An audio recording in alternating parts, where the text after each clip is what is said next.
জোর করে আর যাই হোক সম্পর্কের বাঁধন আটকে রাখা যায় না।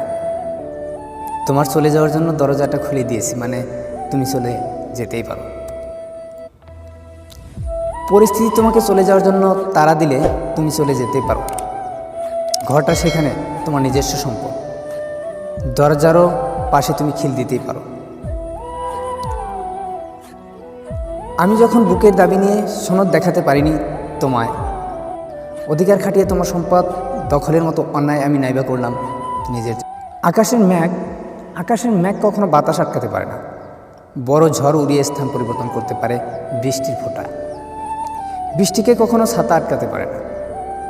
তেমনি তোমার চলে যাওয়ার তাড়াহুড়ায় আমিও আটকাতে পারি না।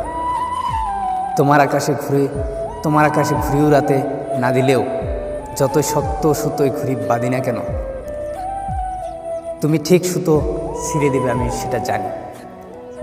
জানো, মানুষ সব পারে না মায়া কাটাতে, আর পারে না অবহেলায় নিজের ভিতর থেকে জ্যান্ত খুনির দায় নিতে। নদী মরে গেলে যেমন নদীর চিহ্ন থাকে, তেমনই তুমি চলে গেলে তোমার চিহ্ন থাকবে। জ্যান্ত লাশের কোনোদিন পোস্টমর্টম হয় না। ভয় পেও না, যেমন ভয় পায় না নদী দখলদার, নদী দস্যুরা।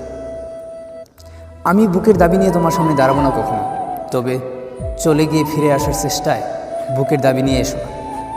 খুন করে চোখের জল ফেলো না। যে জল মুছে দেওয়া হাত তুমি কেটে দিয়েছো, সে হাত জল মুছাতে আসবে না। আমি যদি কারো কাছ থেকে একবার মুখ ফিরিয়ে নেই, তবে দ্বিতীয়বার আর তার দিকে ফিরেও তাকাই না। এটা আমার অহংকারী মনোভাবের পরিচয় নয়, এটা আমার নিজের প্রতি নিজের সম্মানের বহিঃপ্রকাশের চিহ্ন মাত্র।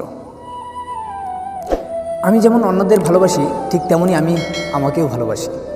তাই নিজের সম্মান কিংবা ব্যক্তিত্ব বিসর্জন দিয়ে আমি কখনই কারো কাছ থেকে যাওয়ার চেষ্টা করি না।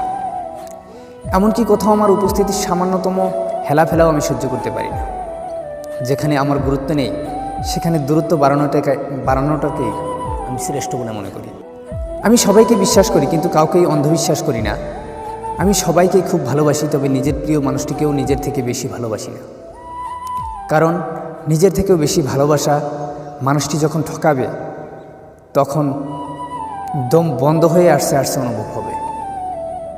সে যখন ঠকিয়ে অন্য কাউকে নিয়ে আমারই চোখের সামনে নতুন সম্পর্কে গড়বে কিংবা সুখে সংসার করবে, তখন প্রতিটি দিন প্রতিটি ক্ষণ আমার অসহনীয় তীব্র যন্ত্রণায় কাটবে। সব থেকেও নিজেকে বড্ড নিঃস্ব বিরক্ত লাগবে। রাতের পর রাত ঘুম আসবে না, তার স্মৃতি আঁকড়ে জেগে কাটাতে হবে। ডিপ্রেশনে ভুগতে ভুগতে যখন বেঁচে থাকার ইচ্ছেটুকু মরে যাবে, তখন নিজেকে শেষ করে দিতে হয়তো দুবার ভাবুন। নিজেকে ভালোবাসতে না পারলেও মানব জন্মের কোনো সার্থকতা নেই।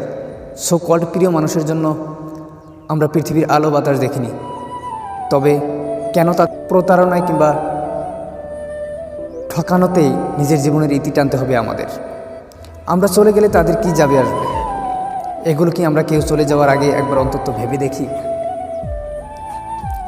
জানি ভেবে দেখি না, কারণ ভেবে দেখলে হয়তো পারতাম না নিজের কিংবা যে বাবা মার জন্য পৃথিবীর আলো বাতাস দেখলাম, সেই বাবা মার কথা না ভেবে এভাবে নিজেদেরকে শেষ করে দিতে।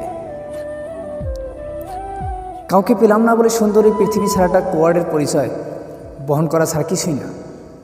তাই কেউ আপনাকে ঠকালে, অবহেলা বা তুচ্ছতাচ্ছিল্য করলে কিংবা ছেড়ে গেলে, তাকে আপনিও তার মতো করে সবটা ফিরিয়ে দিন এবং চিরতরে এদের থেকে মুখ ফিরিয়ে নিন। মনে রাখবেন, এসব মানুষ নামের অমানুষগুলোকে জীবন থেকে যত দ্রুতই মুছে ফেলতে পারবেন, ঠিক তত দ্রুতই আপনি ভালো থাকতে পারবেন। আমার কাছে আমার ভালো থাকা আর মানসিক শান্তিতে থাকাটাই আমার ফার্স্ট প্রায়োরিটি। তাই আমি একবার কারো কাছ থেকে মুখ ফিরিয়ে নিলে দ্বিতীয়বার তার দিকে ফিরেও তাকাই না।